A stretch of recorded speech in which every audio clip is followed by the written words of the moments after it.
Shalom, terpujilah Tuhan, karena anugerahnya yang besar, Dia telah memberikan kita satu hari lagi, tepat di hari Jumat tanggal 5 Maret tahun 2021. Dan Tuhan telah memberkati tidur nyenyak kita sepanjang malam hari ini.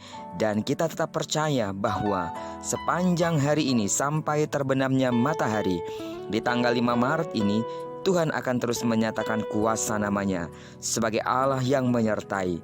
Dan Dia juga adalah Allah yang melindungi dan memberkati kita. Amin. Saat ini seperti biasa, sebelum kita lebih jauh melakukan aktivitas kita, mari sama-sama kembali kita merenungkan firman Tuhan sebagai pedoman dan pelita hidup kita, yang akan kita ambil dari pembacaan Alkitab 50 hari bersama kitab Kejadian. Dan hari ini kita akan terus melanjutkan pembacaan kita di dalam Kejadian pasalnya yang ke-33, ayat yang pertama sampai dengan ayatnya yang ke-20.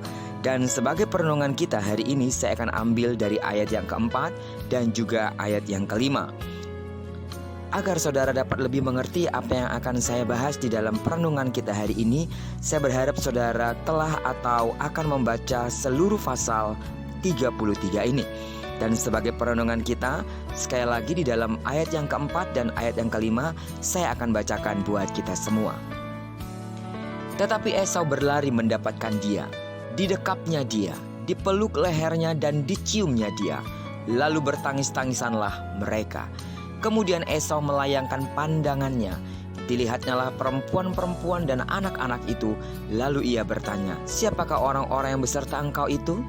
Jawab Yakub, "Anak-anak yang telah dikaruniakan Allah kepada hamba-Mu ini." Siapa yang tidak kecewa saat dikhianati?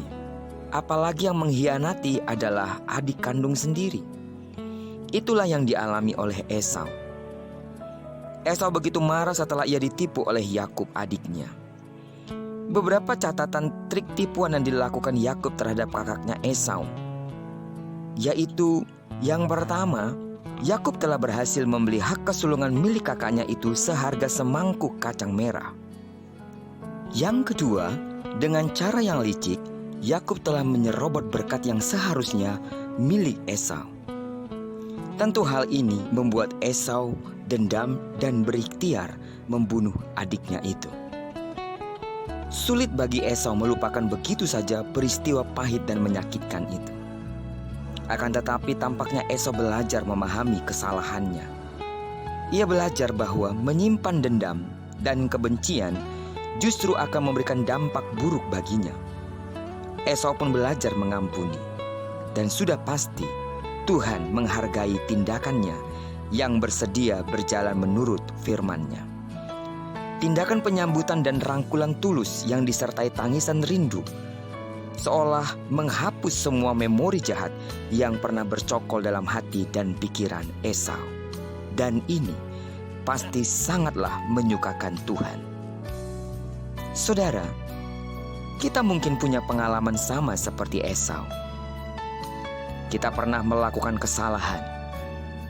Bahkan kita ditipu dan dikhianati oleh orang yang terdekat dengan kita. Jujur, ada perasaan marah, bahkan dendam. Tetapi Roh Kudus menghendaki kita membereskan hati dan mengampuni. Tidak mudah, dan pastilah hal itu perlu proses yang panjang.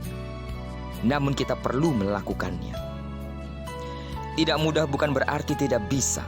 Kuncinya hanya pada kata mau atau tidak, itu saja. Tetapi kita perlu melakukannya. Kita dapat belajar dari Esau. Tahun-tahun sakit hatinya telah diganti Tuhan dengan tangis sukacita, kemenangan saat ia melepaskan pengampunan untuk Yakub, adiknya sendiri. Pengampunan bukanlah suatu kasus lupa ingatan yang dapat menghapus luka masa lalu dengan sekejap. Sebaliknya, pengampunan adalah proses penyembuhan dengan mengeluarkan racun dari luka hati tersebut. Sehingga dengan demikian, hati kita pun dibebaskan dan dipulihkan. Cara yang paling efektif dan terhormat untuk membalas dendam adalah dengan mengampuni. Selain akan membuka pintu berkat buatmu, Tuhan juga ditinggikan dan dimuliakan. Sidang jemaat Tuhan, Saudara yang kekasih di dalam nama Yesus Kristus, luka yang pernah menggores hatimu, pikiranmu terhadap seseorang yang telah mencurangi dirimu. Jika kita terus ada di dalamnya, kita tidak akan pernah menemukan damai dan sejahtera. Bahkan tindakan itu akan menutup pintu berkat buat kita. Ketika Tuhan menerima dan mengampuni kita, Dia tidak hanya memulihkan keadaan roh kita, Dia juga memulihkan keadaan jasmani kita. Artinya pengampunan yang diberikan oleh Tuhan juga bicara soal berkat jasmani kita.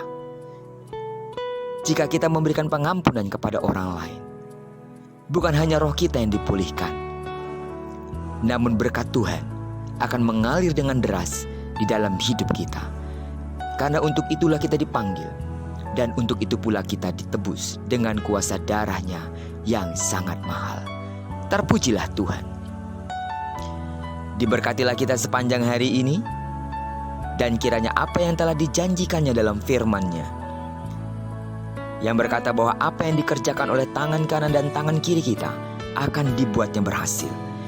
Kemanapun kaki kanan kaki kiri kita melangkah, di sana kemuliaan Tuhan pasti akan dinyatakan. Diberkati kita bersama dengan orang-orang yang kita cintai, bersama dengan orang-orang yang kita kasihi. Terpujilah nama Tuhan dalam hidup kita sepanjang hari ini. Shalom.